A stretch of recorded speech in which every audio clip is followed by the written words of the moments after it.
Amazon জঙ্গল পৃথিবীর সবচেয়ে রানী ফরেস্ট বলা হয়, কারণ এই অ্যামাজন জঙ্গলে অনেক সুন্দর সুন্দর, যতটা সুন্দর এই অ্যামাজন জঙ্গল তার চেয়ে ভয়ানক এই অ্যামাজন জঙ্গলে প্রাণী। অ্যামাজন জঙ্গলে মাঝখানে লুকিয়ে আছে বিশাল বড় বড় গ্রিন অ্যানাকোন্ডা দানব। এই অ্যানাকোন্ডা দানবটি 4000-এর বেশি কিলোমিটারও হতে পারে। এই অ্যামাজন জঙ্গলের মাঝখানে বিশাল বড় একটি পরিত্যক্ত ও জাহাজ পেঁচিয়ে ধরে বসে আছে।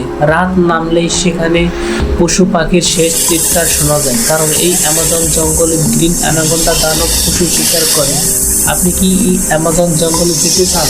কমেন্টে জানিয়ে দিন।